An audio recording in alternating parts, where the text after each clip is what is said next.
I filled it in. No time for that doubt, they counted me out, I'm getting it in, yeah. No time for no loss, I'm paying the cost, I'm in it to win, yeah. Refuse, mine, it can't be diffused. If you ain't thinking the same, then we playing by different rules.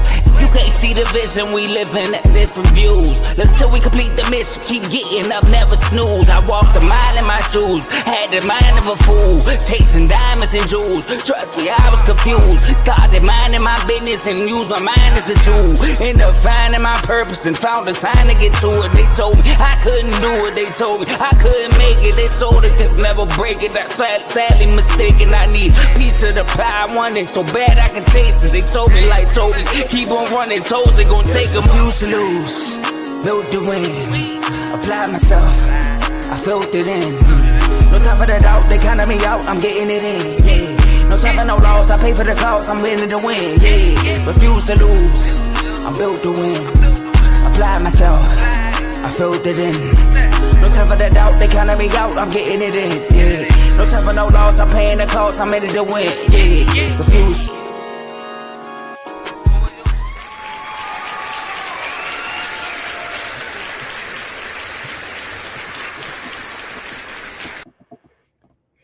Welcome back to another episode of In the Red Corner with Tomo, Ricky, and Ty. We have a special guest that's joining us today, and no, it's not Devin Haney Sr., but we definitely have somebody that knows just as much as boxing as he does as well. But before we get into our rundown, because I let you already know that, hey, we are talking about Devin Haney, not Sr., but Devin Haney. It might be a good day for Ricky on this episode. We're gonna touch on Abdullah Mason as well, but that fight card from last night, man, here we go again, another one from Turkey, where it's just a barn burner and you get your money's worth. For everyone that's joined, make sure you hit that like button, hit that subscribe button, hit that share button. And also, once you hit that share button, let a friend know that you can join the comment section, because we do bring the comments up and we interact with everyone. Outside, if you get a little crazy, I just want to give y'all the rules up front. This is a PG show, okay? For those that don't know what PG means, it's not Paul George, because you see the Indiana jersey. We're talking about parental guidance, all right? So keep the cursing to a no, not even a minimum, to a no, all right? But streaming on 4 platforms. That's Facebook, YouTube, Twitch, and X. So like I said, share, retweet, like, do everything that you got to do to get this out there. Fellas, how y'all doing? Oh, doing good. I'm ready to talk about boxing. How you feeling, Ty? I'm doing better than Norman. He's starting early. Okay, well, with that being said, look, we're going to get right into it, because I told y'all, man, my boys called straight to the point, Ty, for a reason. And we're going to get straight to the puncher's point, and we're going to bring up our boy Mario. How we doing, guys? How's it going, man? How's it going? We doing good. Just like Ricky and Ty said, I'm ready to talk about boxing. Appreciate you guys having me on here. All right, well, with that being said, we're going to roll right into the first fight of the night that some people would say, well, me and Ty agree in the text, man, that this should have been over. It should have been quick. If another name was there, we would be calling them pillow fists. Abdullah Mason versus Sam Noakes. Notes. He had a lot of knots, but with this first fight, sorry, fellas, I thought I had my cards up. I don't have the right card up, so we're going to go right into you puncher's point. I'm sorry on this one. I'm fumbling. Oh, there we go. Mason won by unanimous decision to claim the WBO lightweight title. And I'm going to start with you, puncher's point. What was your take on this fight? I mean, first of all, shout out to Abdullah Mason. Obviously, this is one of the prospects in today's game who is getting a lot of praise. And overall, he's rising pretty quickly, you know. It's weird because earlier in the year, you wouldn't have thought he was going to be fighting for this title this soon, because obviously at that time it was Keyshawn Davis, and Keyshawn Davis got into all the situations that he got into. So he had to, unfortunately, get stripped of that belt. Abdullah Mason came in, and Sam Noakes is a tough dude as well. Both of them put on an absolute barn burner. Both of them put up a great fight. But overall, Abdullah Mason, he went in there, he proved that he can go into a dogfight and he can go punch for punch with a very dangerous fighter. And he came out on the other side as the winner. Overall, I felt like it was back and forth with both of them. I feel like early in the fight, I feel like Sam Noakes kind of had him a little bit. And early in the fight, I'm not going to lie to you, I saw a little bit too much clinching from Abdullah Mason. I would like to see every single time he got hit with a 1-2, he started clinching. But What I liked about Abdullah Mason in this fight was as the fight progressed, he started feeling a lot more comfortable being more defensive. You start feeling a lot more comfortable with throwing some of those counters. You didn't see as much clinching as before, and you even saw them going punch for punch onto the inside. Overall, I feel like both of those guys put up a great show. I feel like whichever one won had the right to hold that championship belt. And at the end of the day, the three judges scored it in Abdullah Mason's favor. So congratulations to Abdullah Mason. Ty? Like you said earlier, Abdullah Mason should have won this easier than this fight. I don't know why he decided to go in and fight the other guy's fight. Made no sense to me. He could have got hurt because he was taking some punches. He shouldn't have been taking those punches. I think that after this fight, he might have gained some wisdom. He might not do something that crazy again because your goal is to get out of the fight as minimum damage as possible. I think he took way too much damage in that fight. So I think hopefully next fight he'll be more defensive, like Punches Point said, be more defensive next fight instead of this fight because I think he's gonna fight tougher fighters next because he has a belt now. So he's gonna fight tougher fighters. So he needs to be smarter because you might fight somebody that has a little bit more power and is more aggressive than Noakes, and then might hurt you if you try to fight like that next time. Rick? I think this fight for Mason, this was a good fight for him. I think it was good to see that he had a tough opponent. Another thing it was good for me to see what I was looking at is him going the distance because a lot of his fights before was not going the distance. So it was good to see that. And I do agree with Ty. He was definitely taking too much hits. I think this was a fight where he should have put more of a boxing performance instead of going toe to toe with this opponent. Because after a while, I think it got the best of him because Abdullah's used to knocking people out and putting them on punching them on a button. And I think he was just trying to get that point across with Sam Noakes in the ring. It looked like he was just trying to get aggressive to get that same KO feeling. And I think since he wasn't able to get it, he took too many hits trying to chase that moment. But overall, great performance for him, and I can't wait to see what he do. What else is in store for him going further? Okay, well, I mean, what's in store for him is when we kind of previewed this fight on our last episode, we said this should be an easy one, right? This should be a walkthrough for him because, again, I think technically it should be a tune-up. And going off of what Mario added, he kind of used this as a tune-up to go the distance and see and test new levels of where he can go. I mean, I had to learn this from Ty when we kept cracking out jokes about Shakur, where it's like every fight is going to present something different, but also every fighter is going to present something different. So maybe he's going in there and testing something. And maybe my tide has turned a little bit on what I see and joke about with Shakur because of how Tank has let me down outside of the ring. Right now it's like, you know what, let's get back to the actual sweet science of boxing. And I think that's what he did here. I definitely want to see what he can do next. But also, I want to ask, is he battle tested? I would say this fight, yeah. I would say this fight was a battle test. Yeah, I mean, sorry. I gotta agree with Ricky. I think this is overall, I think he at least proved that he can go punch to punch with a serious fighter like Noakes. Because I mean, we could say what we want about Noakes, but you could tell Noakes he's a heavy hitter. He went in there and he went punch for punch with him. So there's that aspect of the game where we can look at it and we can say, okay, Sam Noakes, he was able to go punch for punch with him. But now there's the other question on the line of what's going to happen when you go in there against somebody like a Shakur. What's going to happen when you go in there against somebody like Keyshawn Davis? Because Keyshawn's going to want that title. Because again, if you guys remember going back to the press conference that Keyshawn had when I believe it was the build up to the De Los Santos fight that didn't happen, when you could see, if you remember, Keyshawn, he was talking down to Abdullah Mason. Abdullah Mason, again, he's a very quiet guy, so he really didn't say much to him. You could tell at that time Abdullah Mason was just chasing for a shot at that title. But now he got the title that Keyshawn's going to come back and want. It's not like Keyshawn's going to let that go. So the question is, what are you going to do when you go up into that ring against somebody like a Shakur Stevenson or a Keyshawn Davis or even the other guy we're forgetting, Raymond Murtalia?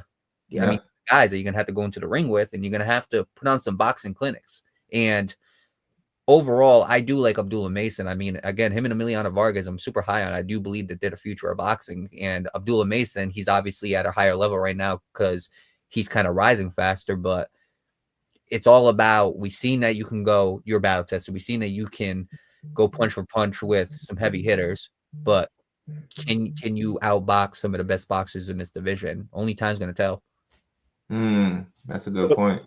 Has he been battle tested? I would say no.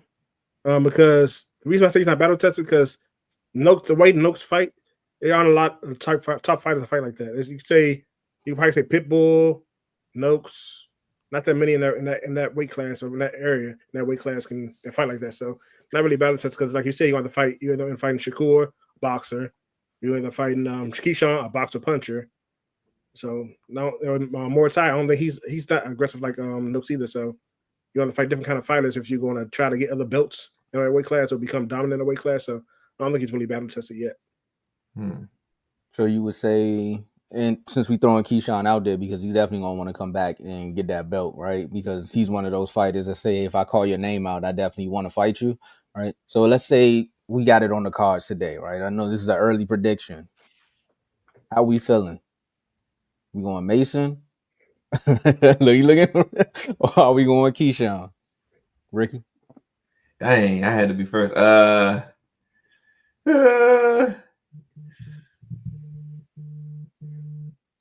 I've got to go Davis. He too big for him. Okay. I'm going Davis, but my heart want to go with Mason, but I gotta think outside that. I gotta go with Davis. We'll address your heart in just a second. Go ahead, Mario. Yeah, as of right now, I gotta go Keyshawn too. I feel like Keyshawn's too polished. I don't think Abdullah Mason is polished enough. And when we talk about Abdullah Mason, I mean, don't get me wrong, the dude's a stud. The dude has absolutely shown heart. The one thing we can't say is Abdullah Mason ain't got heart, because you can even go back to the fight where he got knocked down twice and he came back and knocked the guy out. I mean, Abdullah Mason's got heart. The dude's got will, but he's not polished enough. And after seeing the Noakes fight, I can see how he can put himself in those predicaments to get knocked down. And overall, battle tested, at least the way I look at it, is like, now I know if you can go into the ring against a heavy puncher and you can go punch for punch with them. Maybe not battle tested in the sense that Ty was making, which you made a great point to. You're not going into the ring against these guys like Shakur and Keyshawn Davis because those are different styles. He's absolutely right. Once you go into the ring with those types of guys, that's when the second aspect of your game is going to get exposed, or that's when you're going to prove that you can hang with those guys as well. But at least I know you can go in there with a puncher. But as far as right now, Keyshawn's just way too polished. I know Keyshawn has had some off performances in the past, but he's way too polished, I think, to go into the ring with an Abdullah Mason right now. I think Abdullah Mason needs to have a couple more, I say at least B-level fights to kind of get him more polished. I agree. Everything point to point just said, 100%. Mason, don't do it. If Keyshawn calls you out, run. Well, sure. We might not even really be able to get that because he didn't make that weight last fight, so it might be time for him to go up. No, he's gonna fight. He's supposed to fight. I think Albright next. He said run. Okay. We told him to run. That's probably not ready yet. That's probably him calling you. Talking about what you mean run. Albright, that's at 140. That's who beat his brother, right? Albright was 135.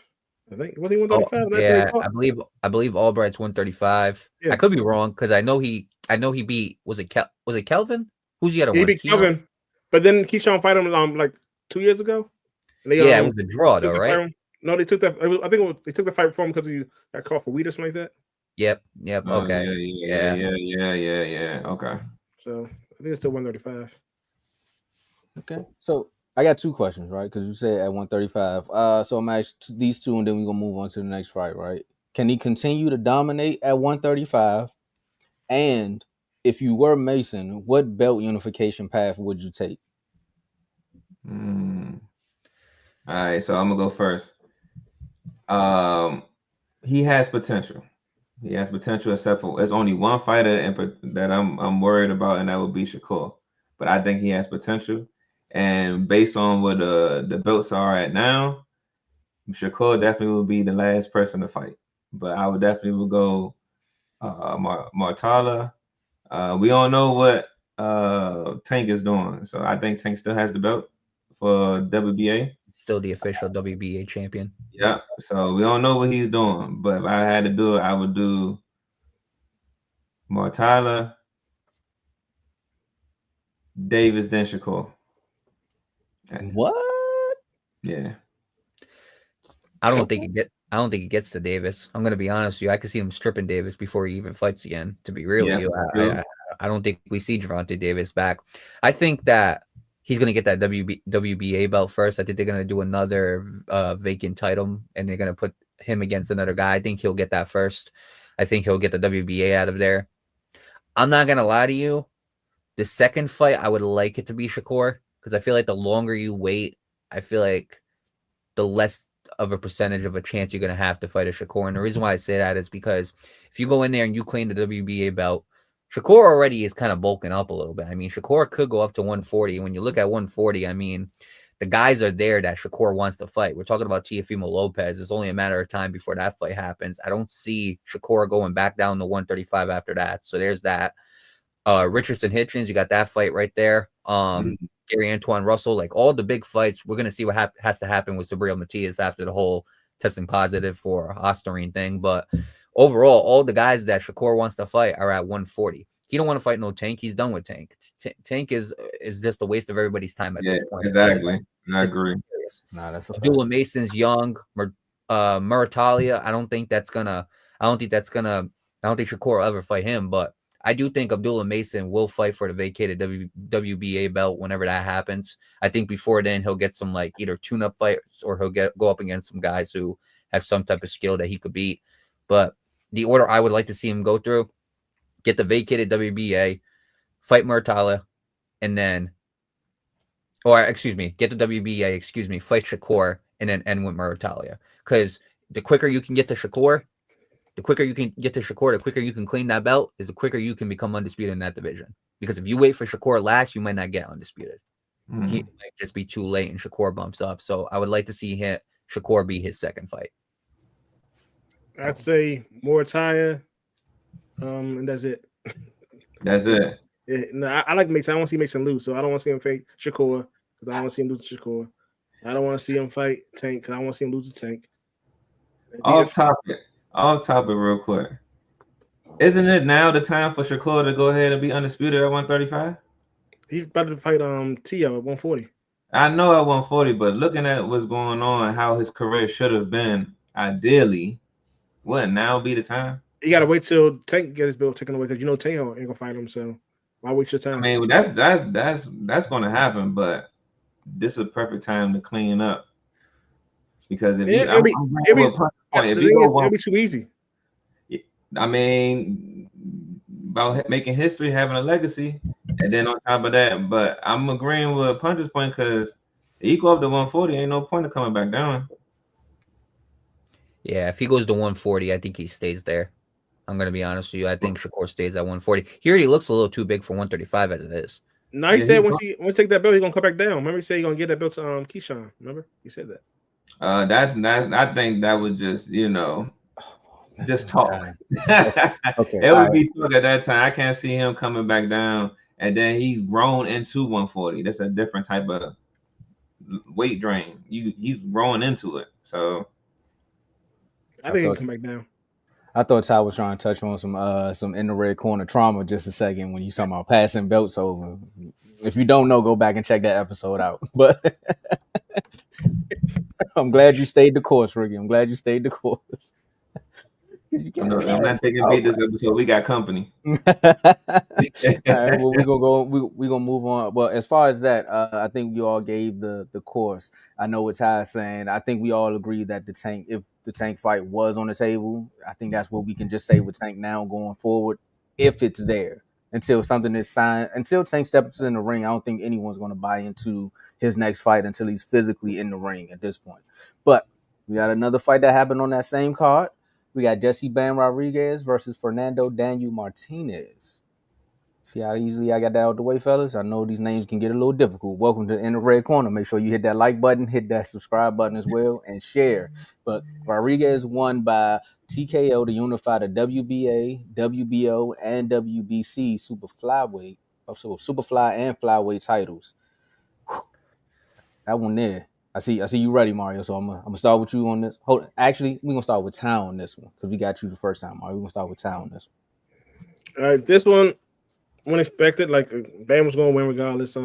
It's levels for a reason. I know Martinez champion and all that, but they're different kind of champions. We got a pound for pound top 5 pound for pound champion against a regular champion. I expect him to knock him out and win easily. So yeah, he timed him perfectly. He had perfect timing. He has a perfect punch. He's Bam. I'm saying you already know he's Bam. He's gonna knock him out. So it is what it is. It was Bam Bam. Go ahead, Mario. He's the future number 1 pound for pound. Simple. He's the future number 1 pound for pound. When it's all said and done, when Usyk's out the way, Crawford's out the way, it's going to be him and Inoue. And I do think that he's the future number 1 pound for pound. I mean, people don't understand, like, Bam is a generational talent. And again, you don't throw that term out just like anything. He is a future generational talent. The thing about Bam is it doesn't matter like who he's in the ring with. It doesn't even matter if he's low on the cards. That guy is a threat. And what I noticed about Bam is, let's be real. If you really can't look at Bam's game and say any negative thing about him. You can't look at him and say, oh, he has a questionable gas tank. He can't go 12. He can whoop you for 12. You can't say, oh, he can't knock you out. The guy's got 1 punch power. You can't say that it's only a lucky punch. He could maul you for as long as he wants to maul you. He has already shown you that he is a complete fighter, that whatever game plan you pick against him, he'll go through it. And it's guys, and I love Inoue, but Inoue had to show us last fight that he can go 12 rounds because we're so used to Inoue getting guys out of there with a snap of a finger. He had to show against somebody like MJ that he can dominate for 12 rounds. And we all knew it, but we seen Inoue turn into more of a boxer in that fight, which I was absolutely all for. But Bam don't have to show that because we already know he can do it. Bam don't have to show he can go 12 rounds. He showed us that many times before. He don't have to show us that he can knock you out with 1 punch. He's done that before. He don't have to show you that he can go in there and just absolutely maul you for as long as he wants. He's shown that. Everything about Bam's game is complete.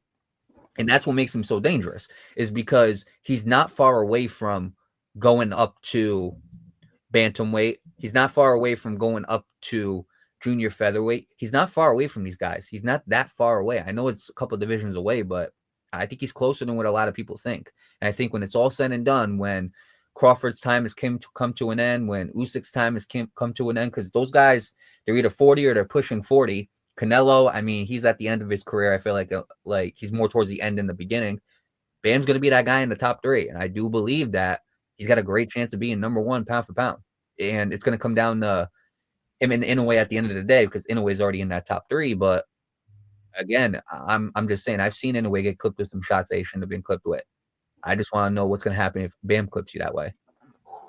So I'm saying this right now. I'm not saying Bam would beat him. I still got to go look over that. And whenever the time comes, I'll do my prediction episode and everything like that. But be on the lookout for Bam. And overall, he had a great fight. He did amazing with just staying in the ring, keeping his composure, being centered. You could tell Martinez was really trying to push the pressure, and Bam would just counterpunch him, or he would just absolutely keep him at bay. There were times where Bam would push him back. You could tell Bam had that fight. He was controlling the entire fight. And then when it was time to get him out of there, he got him out of there. So congratulations to Bam. And on top of that, this man did it 2 days after he had a child. I mean, like, let's be real. Bam's no joke, man. Like, you're not getting that guy off his game. You're really not. He's just a complete fighter overall. He's probably one of my favorite fighters to watch. He's definitely top 3 as far as my favorite fighters to watch. And I honestly do think the sky's the limit for that guy. And again, congratulations on having a baby. And as us being fathers up here, 2 days, good. 3 months, you would have been a little sleepy. I'm just saying. A little sad out there. So now, congratulations on that one. What's your take on this fight, Rick?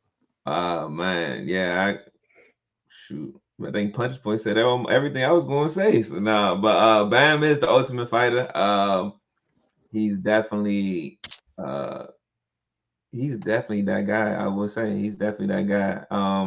In this fight, it was just good to see him.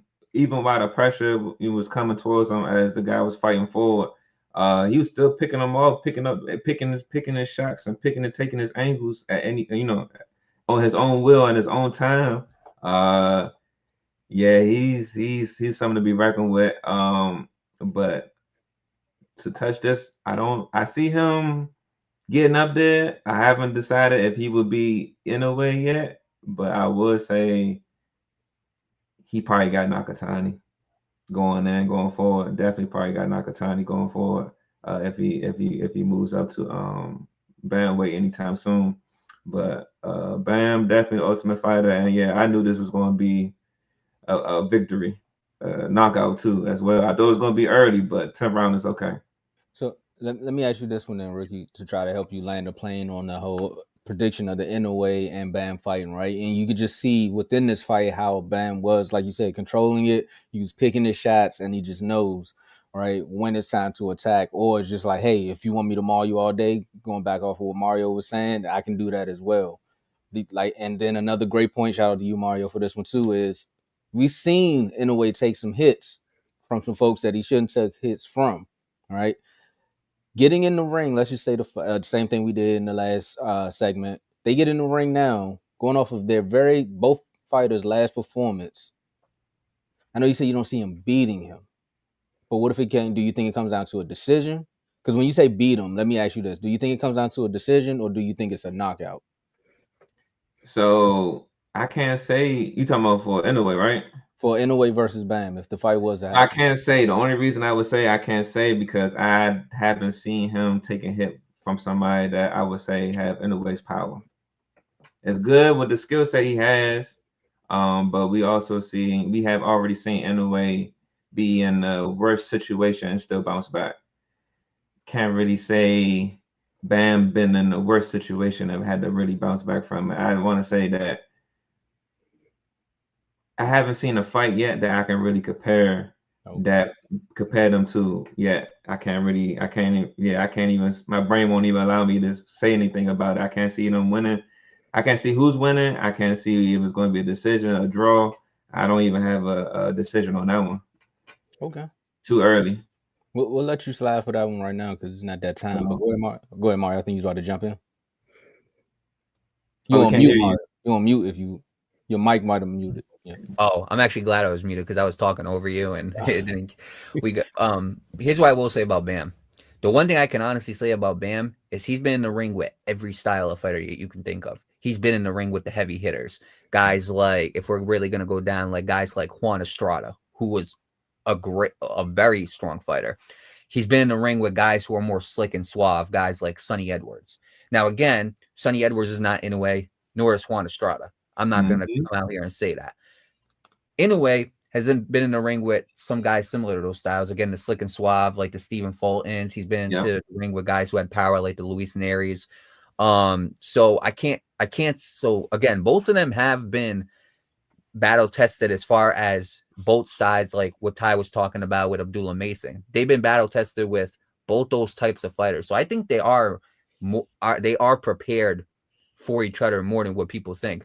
And one of the things I will defend Inoue on is he got clipped by guys that he shouldn't have got clipped by, guys like Cardenas and Neri. But what I will say is, I remember I did a reel and I talked about like one of Inoue's weaknesses on there or something like that. And one of the people mentioned how the reason why he gets clipped by those guys is because he knows that if he were to get clipped by them, he can always recover, regroup, and get them out of there. Where opposed to a guy like a Bam or somebody like a Nakatani, he knows to be a little bit more smarter. When he went and fought MJ, he was a little bit more smart. He didn't get hit with those types of shots because he knows the types of fight. The guy said he knows the type of fighters. He purposely keeps himself open and he wants those guys to go for those shots. And if they land, he knows he can recover. And if not, he knows that he can go in there and get them out of there. That was that guy's take. I don't know if I agree with that 100% or not, because all it takes is one punch to knock your lights out. You don't have to be, Mike Tyson, or you don't have to be Mike Tyson to keep yourself covered. Or perfect punch could have got him out of there. You hit him wrong in the equilibrium. He's all messed up.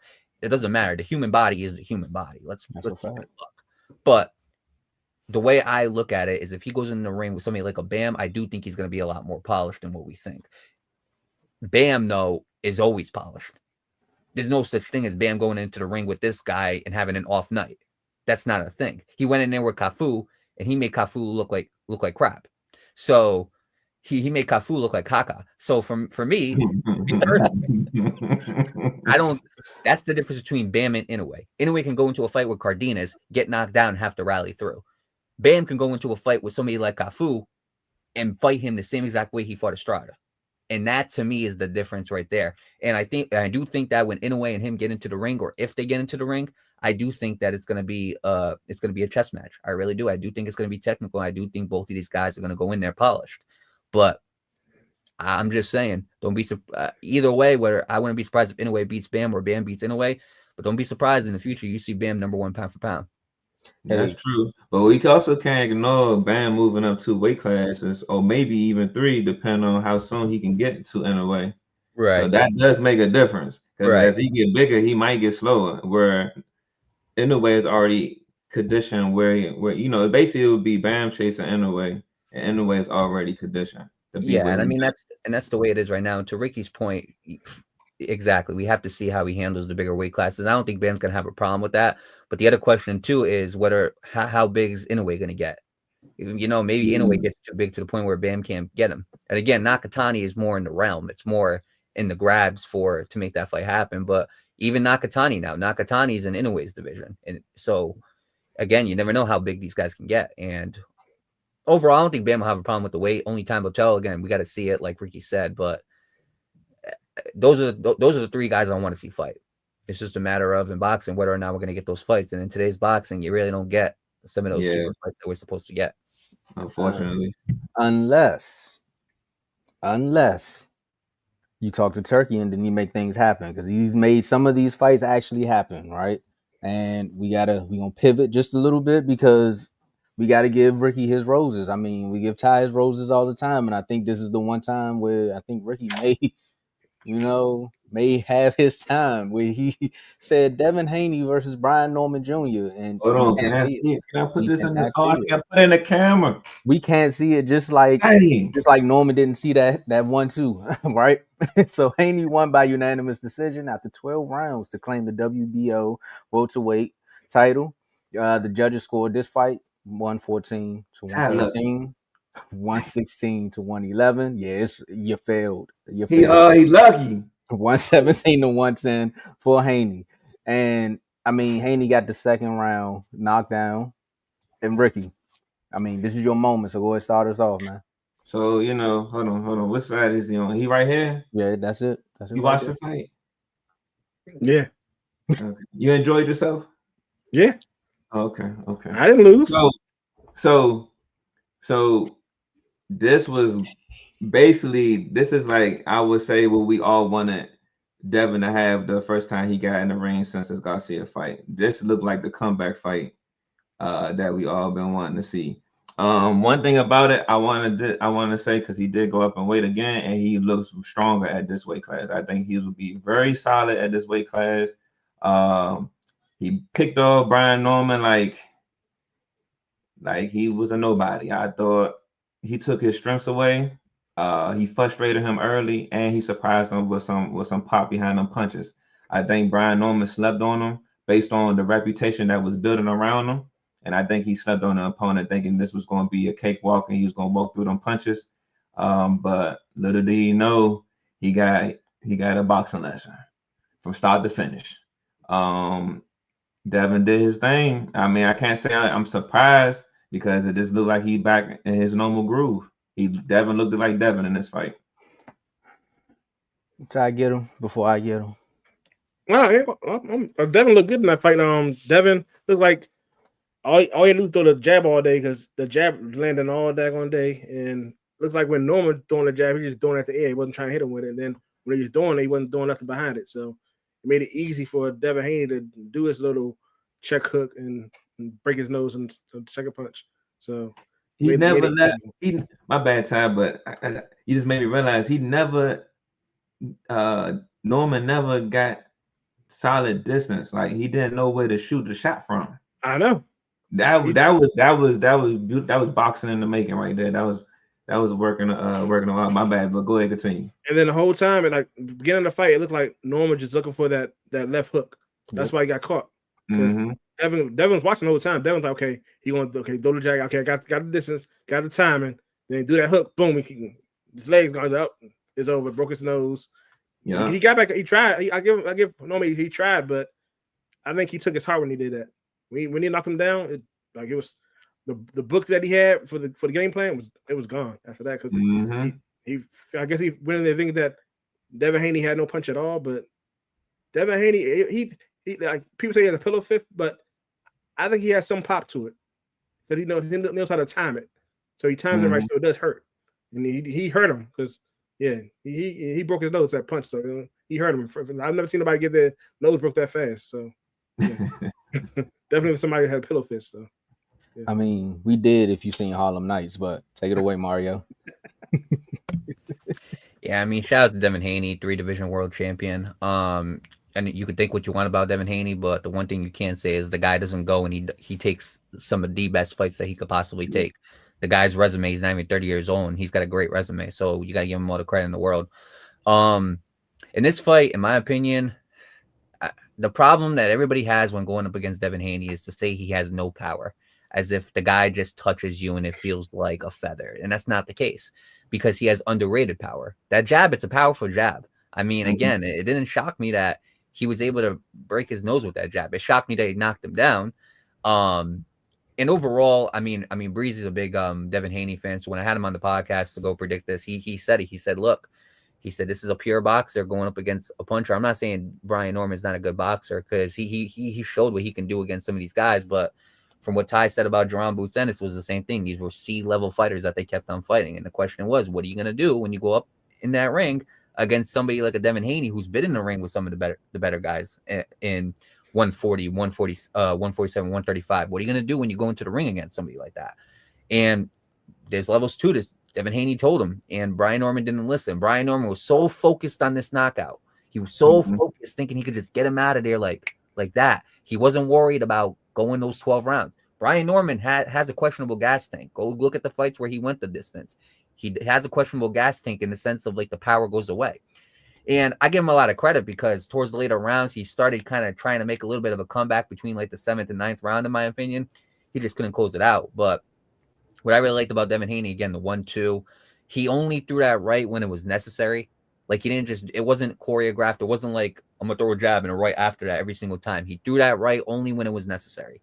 When it was necessary, he was going to throw that right hand and he was going to clip with it. And Brian Norman really couldn't predict when he was going to throw that right hand. The only thing that annoyed me about Devin Haney, I read the comments. I don't know what people saw. Too much clinching. Too much. Yeah. There were many times where he hit him where Brian Norman would come forward with 2 steps and he would clinch him before he could even throw a punch. Or he'd throw one straight and he'd clinch him. I'm like, Devin. The reason why I have a problem with that is because I know Devin's better than that, number one. And number two, that works against somebody like Brian Norman, who we looked at, and you could tell Devin Haney naturally is the bigger guy. Yeah. You could tell in that ring he was bigger than Brian Norman. That's all lovely and everything. What are you going to do when you got to go in there against somebody like Conor Benn, who went up to 160? You can't clinch him the same way you clinched Brian Norman. Conor Benn proved that he has size to him by going up to 160 or 165 and fighting Chris Eubank Jr. And not only that, but Chris Eubank Jr., if you go back and look at that fight, he was really trying to clinch Conor Benn, and Conor Benn wouldn't let him. So if Chris Eubank Jr. didn't have success doing it, how's Devin Haney going to have any success doing it? He's smaller than Chris Eubank Jr. Guys like Ryan Garcia, you're not going to be able to clinch. Ryan Garcia is your size. You're not going to be able to do that to Ryan. This isn't not every guy you're going to go up against is Brian Norman. So for me, the clinching was a problem because if you can't utilize that, because he was able to utilize it correctly with Brian Norman, clinch him, hang on to him for like 5 to 10 seconds, waste some time down. Referee goes and breaks it up. The referee should have broke it up a lot more. He should have gave them a warning, like, hey, you keep clinching right now. But overall, he was able to do it with Brian Norman, but you're not going to be able to do it against guys who are bigger than Brian Norman, guys like a Conor Benn, guys like a Ryan Garcia, those types of guys. You're not going to be able to have that much success, clinching against those guys. And in my opinion, I'm not saying like he needs to go up there and fight those guys, because I don't want to see him go up there and fight those guys. But Devin, to me, looks like he's like the size of a 154 pounder. He don't even look like he's big. He looks like he's bigger than 147. He looks like he's the size of a 154 pounder. Now, with that being said, I don't want to see him go up to 154 because I think he goes up in there with Fundora or. Oh man, nah. Too many dogs up there. Alexander, like nah, just stay away from those guys because those are nightmares right there. But the size wise, he looks like a 154 pounder opposed to even a 147 pounder. But he said he's going to stay in 147. He said that he's going to stay here for quite a bit, which means you're going to have to run into those guys like a Conor Ben, who's going to come back down to 147, or you might need to run it back with Devin Haney. But overall, I do think it was a good performance. I wish I saw less clinching. I like how he was able to kind of utilize that 1-2. He didn't throw the right too often, so it was kind of unpredictable when he was going to throw it. That jab was clicking on all cylinders. Overall, I think it was a good little get back win for Devin Haney to get back into the right column and to get back into the right trajectory of his career. And I just want to add one thing to it, because that was going to be my next question, right? Does this wash away his last two performances?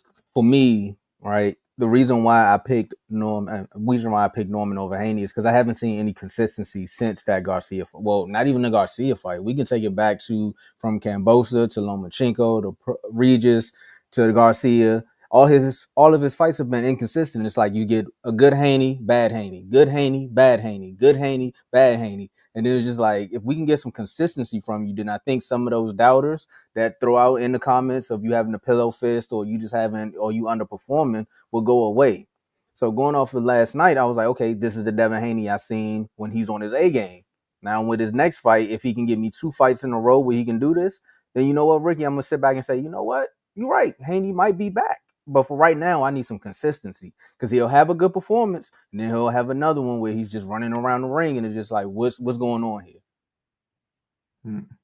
So I'm letting you have. I want to give you a roses, but I'm just telling you from my standpoint. Nah, he just gave it to me and took it right back. That's what you just did. I just want to see some consistency from your fighter. That's all. Yeah, he is consistent. His style of fighting is his style of fighting. Like what he did last night is his style of fighting. Even including the clinching that Mario was talking about. That's his style of fighting. He likes to create the clinching, creates frustration. And also, allows him to get his second win. But it creates the frustration when the opponent, when he can get off, I can get my 1-2 off, and soon you think you about to hit me back, I clinch you. You're not going to retaliate against me. I don't have to wait to counter you all the time. I can clinch you, make you frustrated.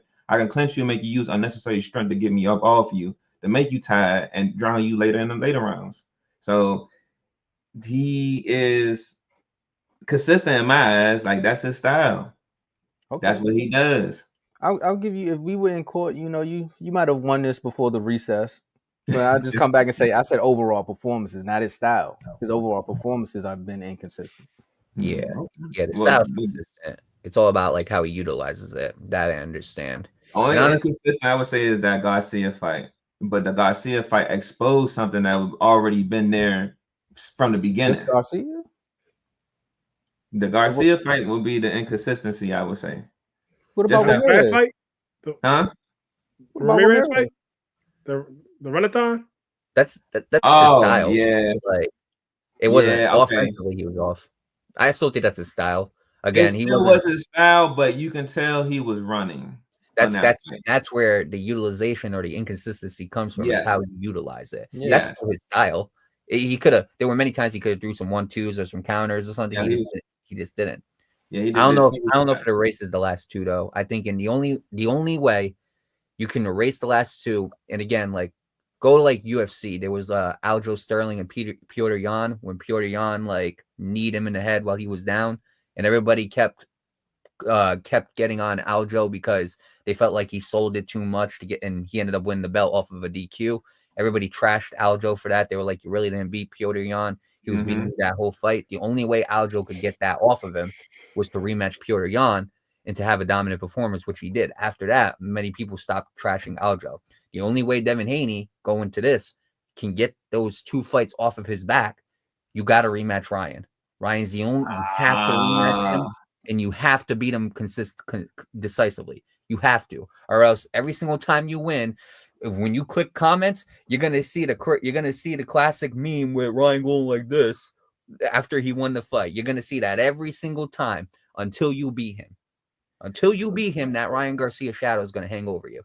Doesn't matter what you do. You're gonna get some respect from other people, but that Ryan Garcia shadow will hang over you, and you have to beat Ryan to get it off of you. It's like the monkey on your back. You got to get it lifted off. If I was Ryan, I don't even think Ryan would want to take that fight right now. Ryan look like he fighting demons himself right now. He trying to find his way back. I thought him and Barrios were like finalizing things. They are, but honestly, that's still not a fight I want to see. I'm not gonna lie, but it would be a good fight to see if Garcia take this L against Barrios, he really will have to chase Haney to get back up. In my opinion, because it'd be like, okay, now you can't, because his last performance was terrible. If he have another terrible performance, I'm not gonna really be looking his way no more because it's like you a one trick pony. We know he's a one trick pony, but I wouldn't want to see him fight Devin if he takes this L against Barrios because everybody beats Barrios, and sorry to Barrios. He can get this win if he play his position right because Barrios' game has not really changed. I don't even think Barrios' games have really changed since he fought Tank. So I think Barrios is ducking Pacquiao after that first fight. Oh my goodness! What happened to the rematch? There's a lot of people that's chasing rematches out here. I'm just saying, it's a lot of people chasing rematches. Some of them still going to Netflix for it, but just because of time, we're gonna move on to the next fight. Okay. And Ricky, David Benavidez versus Yarde. I mean, Benavidez won with the 7th round TKO to retain his WBC light heavyweight title. And some would say with that 18 punch combo, that kind of led up to some things. But trying to think how I can phrase this one, Ricky, because I know there's like different games where you can play whack-a-mole, or if you're playing you know, as you being an older sibling, you probably play your younger sibling. They keep spamming that same button, and you like, bro, you're cheating. You can't win this way. But Benavidez made it work. Tell me about this fight, Ricky. This fight was a one-way fight. Yarde had no answer. Nothing. Like nothing. I can't say Yarde did anything good in this fight. And Benavidez definitely was showing off his boxing skills, showing off that he has his power. And honestly, Benavidez wasn't really tested. It looked like he was fighting. What's the guy name? Not Plant, but it's another fighter that he fought that was a cakewalk. The guy Ty thought he was gonna knock Benavidez. I can't think of his name. I think it was knock him out. I never said that. I never said that. All you said, I don't even know his name, but he said I never said that. Out. But anyway, Benavidez looked like he was at 168 dominating. I'm not gonna lie, Yarde is a big dude, and in that fight, Benavidez dominated so bad that Yarde looked like he was fighting a weight bully. Right, so let me ask you, not to cut you off, was it Morrell? Caleb Plant? I'm trying to think. Morrell. It was Morrell? Okay, yeah, go ahead. Morrell. All right, go ahead. I just had to jump in to see who you was talking about which side, because there you go. I never said Morrell's knock him out. You loafing. You said it wasn't Boo Boo? I never said that either. No, it was Boo Boo. Yes. Thank you, Mario.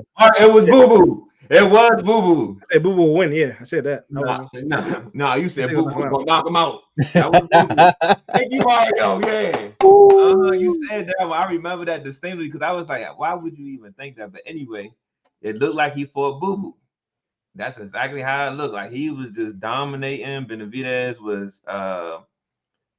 I can't say because I be looking. I need Benavidez to have a challenge, and we have yet to see that. And but Benavidez did his best work. I mean, his great work as usual. Knocked the dude out. Yeah, I'm gonna give it a tie. I expect Benavidez to win. Like I said, gonna be a smarter fighter. It wasn't all about the power. It basically broke him down. Yard really couldn't do anything. He tried, I guess, but he couldn't really do anything. You can see the difference in like talent and boxing skills in that fight. But the sad thing is about Benavidez, he never gets a chance to become undisputed because it seems like people hold him to belts when he goes somewhere. They hold him to belts, so they try to fight somebody else. So the sad thing is he has to move up.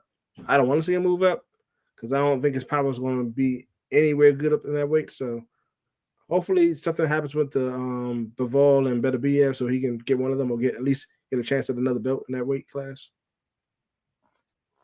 Take it away, Mario. You on mute. I'm gonna tell you guys why I hate that Benavidez is at light heavyweight so much. But before I do that, congratulations to David Benavidez. I won't say Yard didn't have a good game plan at all. Like I thought he did good in the beginning, kind of like preventing Benavidez from landing some of those huge power punches. He was deflecting a lot of them off the arm, throwing some counters in between. I thought he did a good job with that. The problem was Yard didn't want to engage. All he wanted to do, he just felt like he was going to cruise by doing that, and Benavidez was just going to keep getting hit by the same things. Eventually, once Benavidez started landing those power punches, there was going to be a problem for Yard. And I think Yard realized that once he starts landing those power punches, he's not going to be able to take them. And he kept trying that. He didn't really want to engage. He didn't want to get knocked out early. But you're not going to beat Benavidez that way. You got to bring the fight to him. You're not going to beat Benavidez. You got to do what Morrell did and bring the fight to him. You can't beat Benavidez that way. The reason why I hate that David Benavidez is in light heavyweight is because, I mean, me and Ty, we really didn't talk about it too much in the chat. But I mean, credit to Ty, all respect to Ty. I know Bivol's his guy, but I remember asking Ty after Bivol declined the rematch with Beterbiev. I was like, is that a duck? And Ty was like, yeah, Beterbiev gave him a rematch. It's only right that you pass it forward. And I respect Ty for saying that. I respect him not being like, no, it's not a duck. I respect Ty for, like, standing 10 toes down on his opinion and beliefs. My problem with Benavidez going up to light heavyweight, he goes up to light heavyweight. Bivol's no longer champion. You take Bivol's belt without even beating Bivol.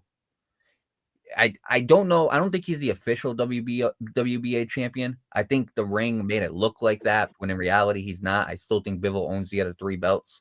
But you took one of his belts. You didn't fight Bivol for it. So in my opinion, I call that a paper champion. And the same thing with Abdullah Mesa. I'm going to stand 10 toes down. That's a paper champion. Until you beat Keyshawn, you're not that. In my opinion, I can't look at you as that guy.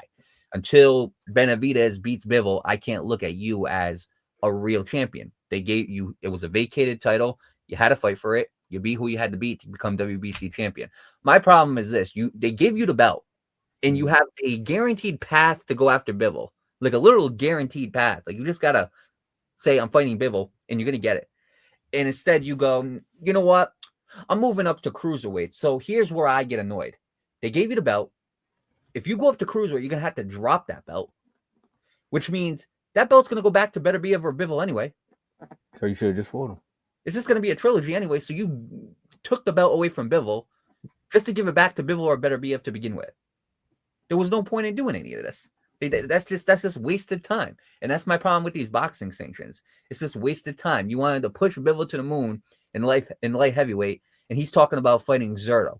And by the way, I'm sick and tired of this Zurdo talk because Zurdo's not even the best cruiserweight in his division. There's a guy named nobody even whispers Jayo Pataya's name because they know if they do and he takes that fight, Jayo Pataya is wiping them all out.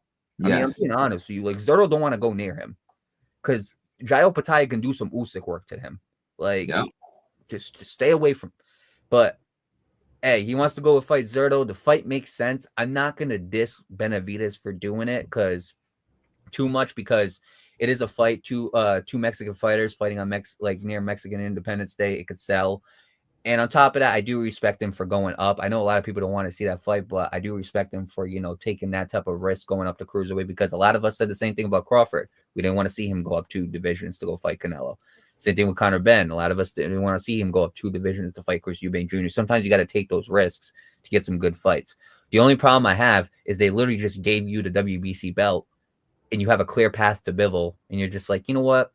Now, since that fight seems more realistic and Bivol's not going to take the same hits as Yard, nah, let's go to Zurdo, who's going to go punch for punch with me. I hate that so much because now that belt's just going to go back to Bivol or Beterbiev to begin with. We did all of this ring around the rosy for nothing. So it just hurt me. But congratulations to Benavidez. It was a much needed knockout victory at light heavyweight. And I guess he's going to cruiserweight on near Mexican Independence Day or Cinco de Mayo to go fight Zurdo. I guess that's the next move. I don't know. We'll see. But I don't know. Congratulations to Benavidez. I just think this was all a big waste of time at light heavyweight.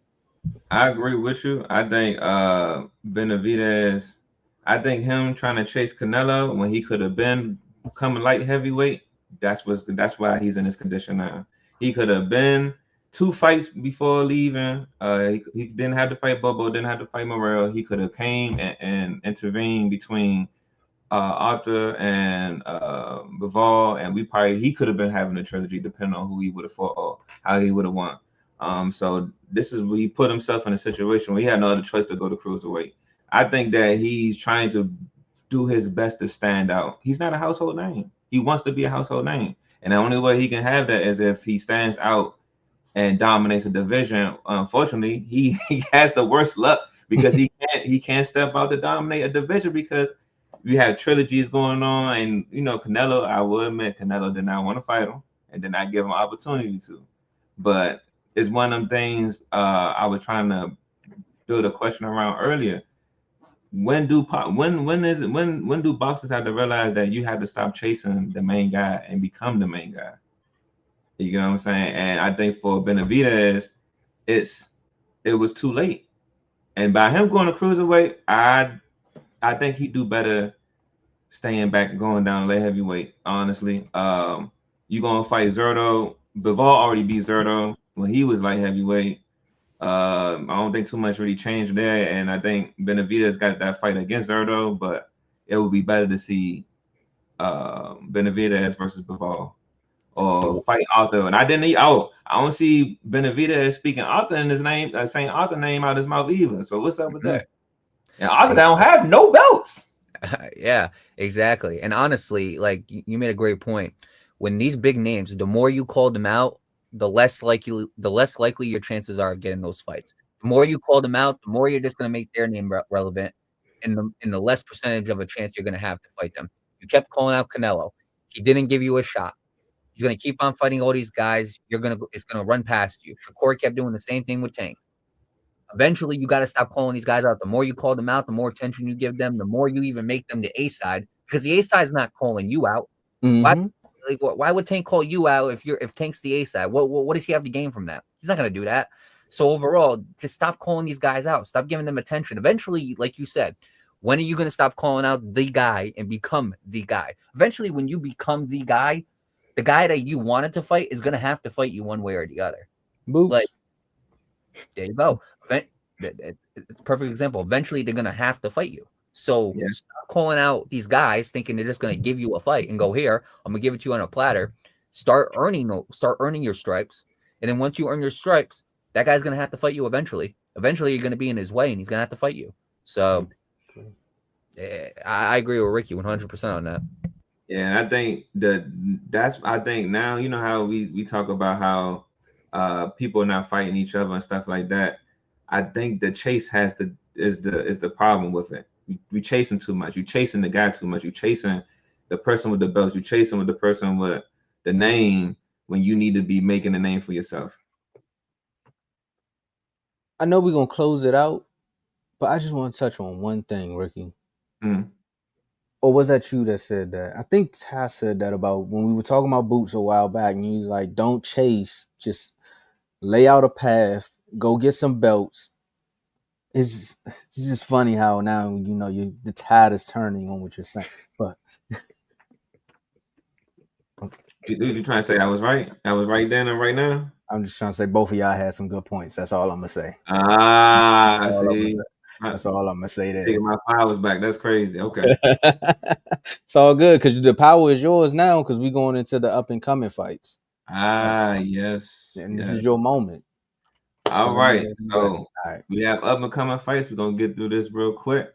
December 6th, San Antonio on PVC, Prime Video pay-per-view. We have Lamont Roach versus Isaac Cruz. Who do we got? We can start with Mario and work our way back. All right. Mario, who you got? As of right now, I like Lamont. I'd probably have to go through and study it a little bit more. Again, the question is whether or not that one performance against Tank Davis, whether that was a one-hit wonder, or if Lamont's exactly like that. That's always the question I had is at the time, because when they were talking about making that rematch happen with Tank and Lamont, the question I had was, can you do the same thing with Tank the second time around? And a part of me felt like that was Lamont's best performance. That was one of Tank's worst performances. And I feel like if Tank came in there, the Tank that we know, he could get him out of there in 5 or 6. Pitbull's a guy who also took Tank to his limits. I mean, now obviously we know about Tank. I think broken hand or something like that. So that obviously affects it. But again, Pitbull, the only thing that points me to Lamont is I know styles make fights, but a similar style to Lamont, just in a different body type, is Valenzuela.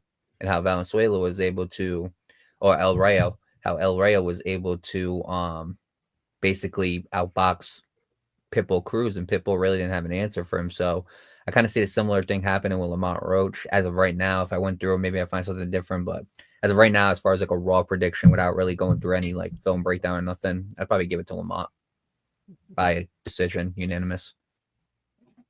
After this last Haney fight, I'm not picking any slugger or anybody over a boxer. I'm picking boxer regardless. I don't care. Let's say fight Benavidez.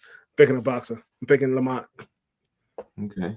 Yeah, I got Lamont, and I got Lamont taking this because what he did with Tank, how he was able to defend against Tank. And if he's able to defend against Tank, I think he'd be able to defend himself against Pitbull.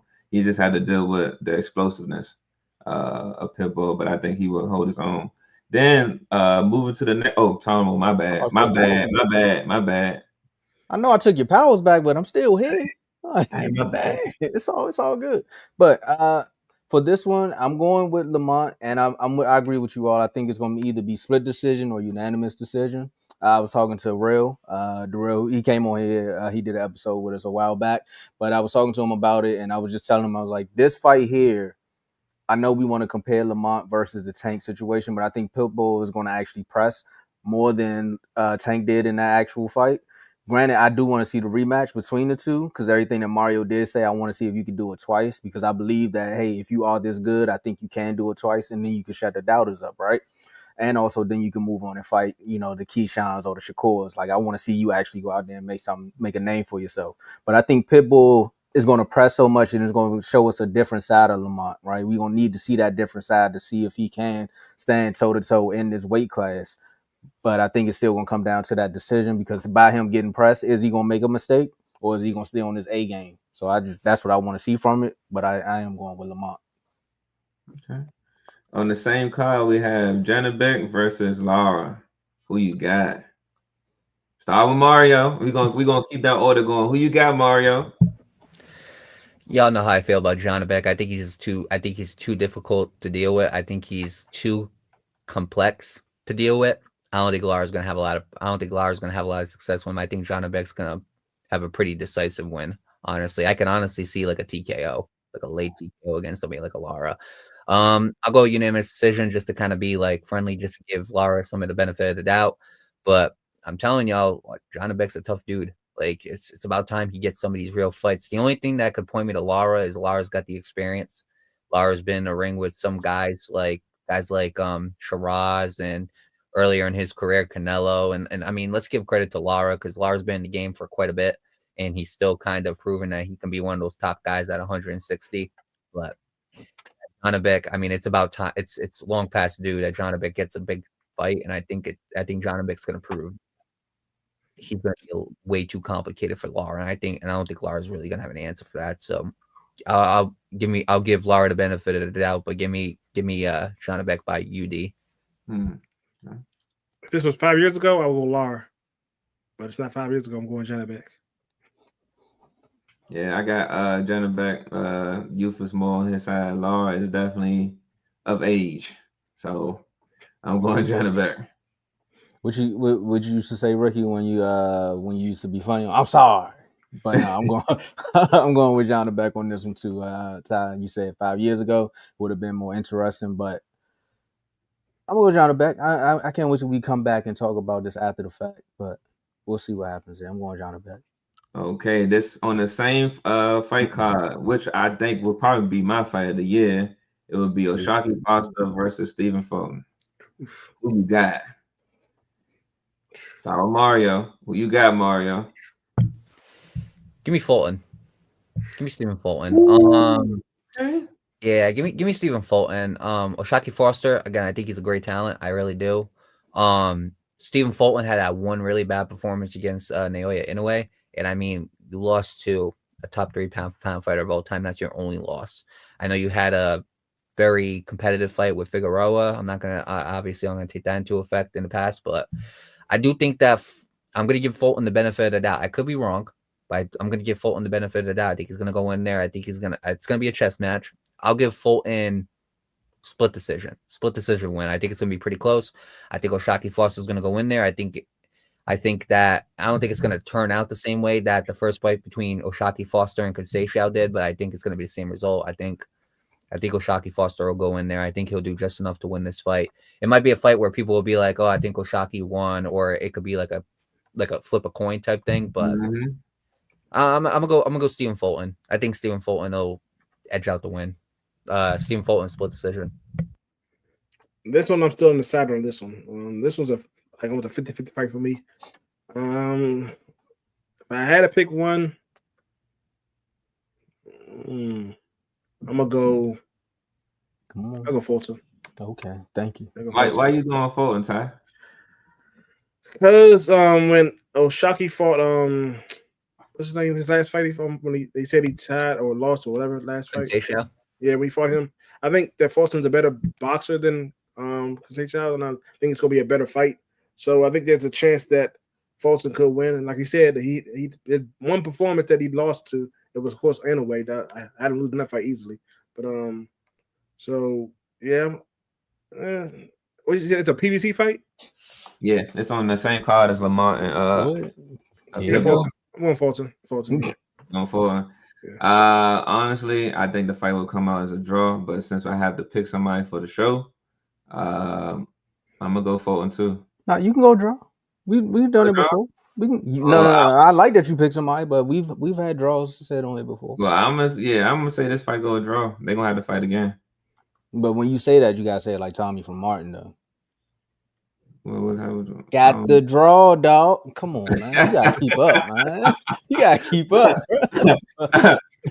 But nah, that because I think Oshaki can adapt. He shows that he can adapt, and I think he can really adapt to Fulton fighting style. And this is going to be a heavy chess match. I really think it's going to be probably my fight of the year. This is definitely going to be a chess match, a good chess match to see who got the better IQ. I'm going with Fulton. I'm gonna keep it straight to the point. I'm going with Fulton on this one. I do remember Foster when they stole that fight from him. I know he's still upset. You know, that was a while back, but we also seen Fulton go in with Inoue, and I think he's still waiting to get that rematch because he was like, that probably wasn't his best day. You know, the time travel and everything that he had to go through with that one. But fight of the year. I mean, like you said, that's your fight of the year. If it comes out to a draw and the way that it goes down, I'll probably say, okay, Ricky, you was spot on with this one, but I'm going with Fulton. Full time. Until Fulton don't come out there with them Tim boots and them jean shorts in the ring, please. That was terrible. Oh man! All right, so moving on, December 6th, in Australia, we have Jay Apatea versus, I can't pronounce the first name. Forgive me, Sankara. For the IBF Cruiserweight and Unisons, we might as well go ahead. Apatea. Yeah, Opatai, I give it maybe at most 5 rounds. 5, okay. That was being generous, man. We got a sleep number, y'all. We got a sleep number. Sleep number 5. All right, moving on. We got December 19th, and I'm only including this because there's a real boxer, Ty. Don't kill me. There's a real boxer on the card, Ty. Miami Netflix, we got Jake Paul versus Anthony Joshua. Ty, forgive me, Ty. Look, Anthony Joshua, a real fighter. Mario, you gotta help me out. Tomo, somebody back me up. He's a real fighter. Well, I know we talked about all the other fighters on the card, so I was like, since we have a guest, I would rather you say the other fights on the card, then get to the Joshua fight. Like we wanted. I gotta get him out there early. Go ahead, upset Ty early. Call it a day. All right. Well, they've heard because they didn't hear us pick this one. They heard us pick the other fights, and I understand it, but. Go ahead, Ty. You go. All right, Mario, go ahead, take it away. Like I'm still conflicted on whether this fight's even gonna happen. Like I'm still conflicted on whether or not this fight's even gonna take place.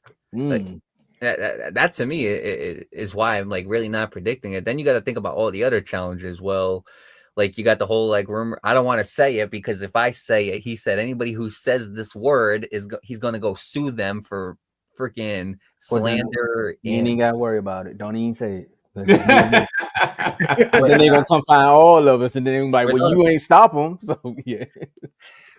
I will say this: I'm not completely angry with it, because only for the sole purpose because Jake Paul is like 220 and he talks about chasing for a world title. And as much as I would love to see him go through like the traditional path, like, fight some guys in like the top 15 and get to the top 10, do those types of things. He is fighting, like, well, let's be real. He goes in there and he fights Anthony Joshua and some way wins. I'm not going to say how that happened, but like, you can at least say that you have a boxer on your resume. You can at least say a real boxer who's not 60 years old, who is probably looking for a cash grab. At least you can say like you got some type of real boxer on your resume. That's what I will say. But you're asking me for a prediction. I don't know. This got some it's a little shaky. It's got a little bit of a sketchiness on it. I agree. And honestly, I just put it in here for kicks and giggles. If this play happens, right? Just because it's gonna hurt my core to even like say it, I'll take this one. I want to be wrong on this. I want to be wrong. I'm gonna go draw. Okay, because I can't say Jake Paul in no manner is gonna beat no Anthony Joshua, but at the same time, I also know the rumors. So like, I gotta stick with draw. This is I can't say. I can't be true and genuine. If it's a real fight, give me Anthony Joshua. But I don't know if this is gonna be a real fight. I don't even know if this fight's gonna happen, to be real, you guys. So yeah, I guess draw. Shout out to Jake Paul helping all these women boxers get on TV on Netflix. Good job. Okay. That's all I'm gonna say. If Anthony Joshua doesn't knock him out, we would never have this discussion again. Period. Like never. I just did this for kicks and giggles. But if this is not a knockout, he's fraud. 100%. Sorry. Jake Paul. I didn't say this, sir. I didn't say this. All right, there we go. But moving on.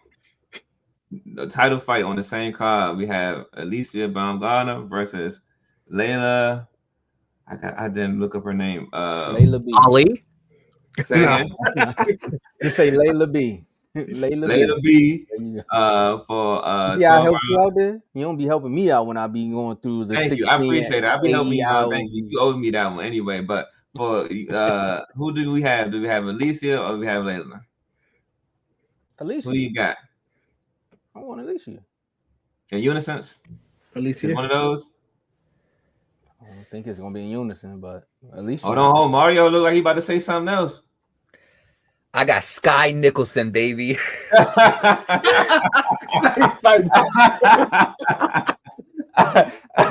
didn't know how I feel about Sky Nicholson. I need I need to meet her in person, honestly. But we're talking about Alicia Baumgartner again. It's Alicia Baumgartner. Let's just keep it a buck. I got her winning. I'm waiting for that big fight with Alicia Baumgartner. So Alicia Baumgartner will get it done. In unison, Alicia Baumgartner. Yep.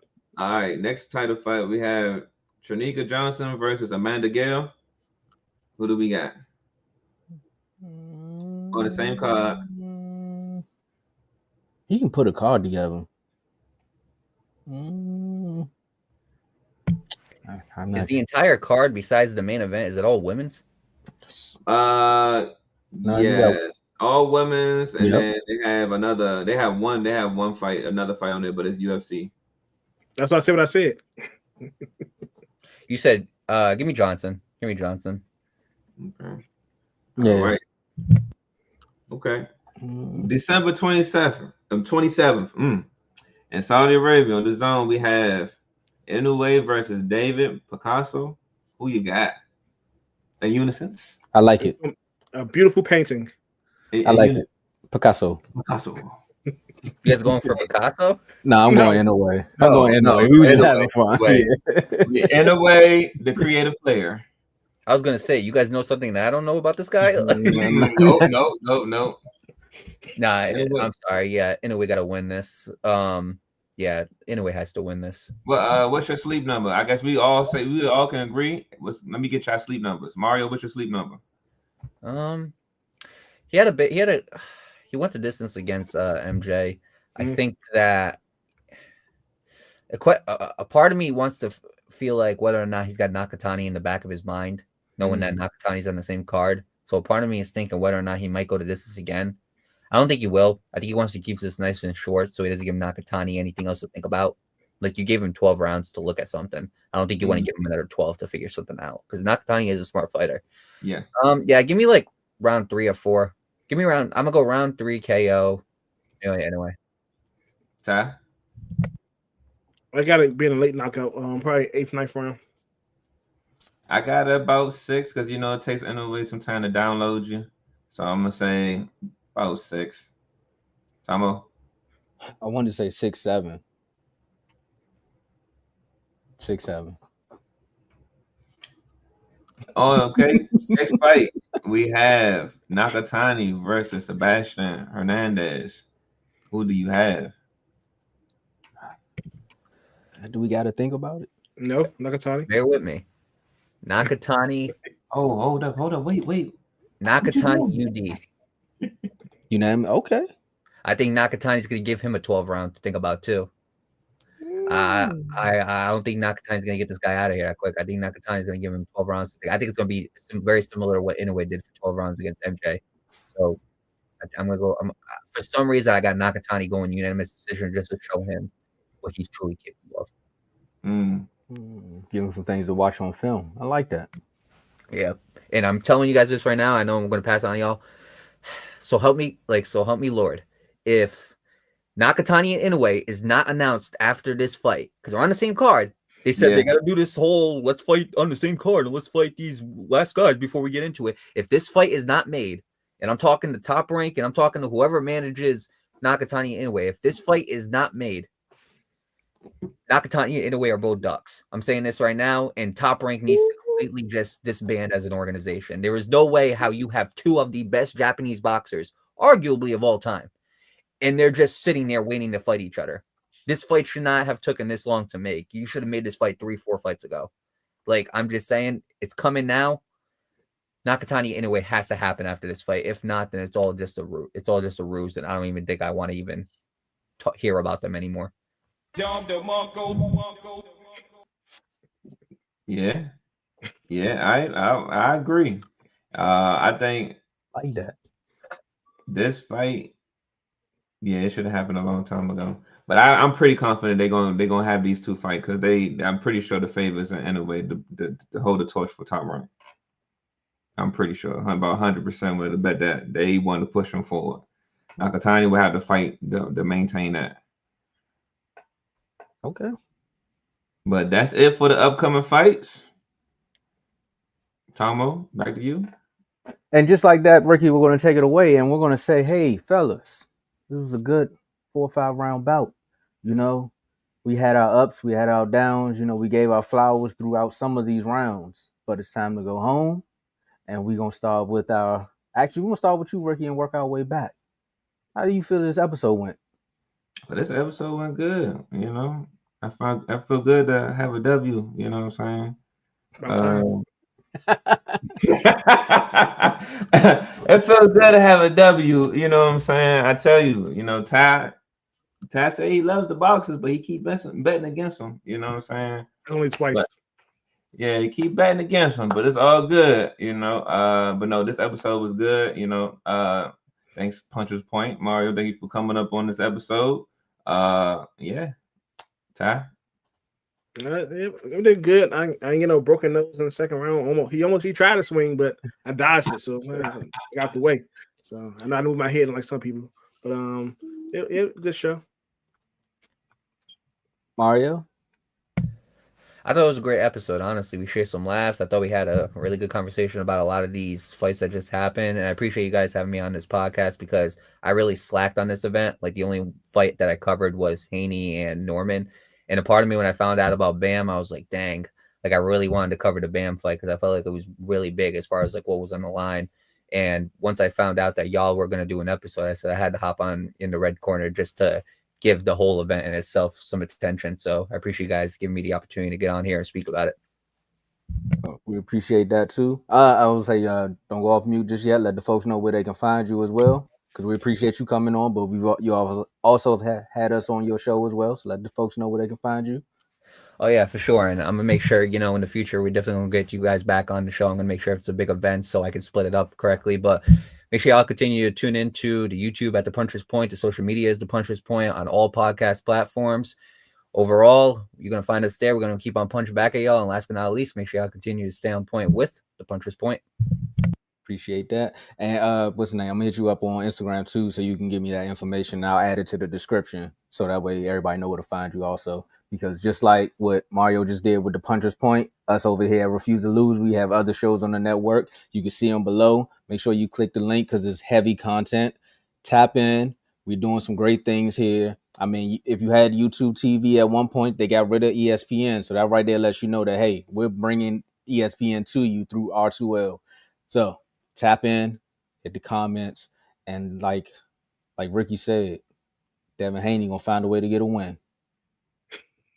See y'all on the next episode. We out.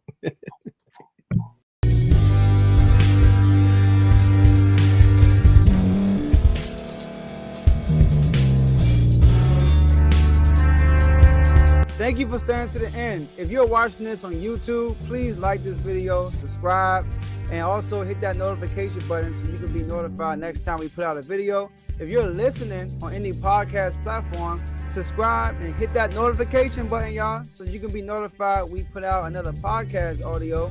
And last but not least, hit that share button. No matter what you're listening to or watching it, hit that share button and send it to somebody that you know that would love to watch this episode you just listened to.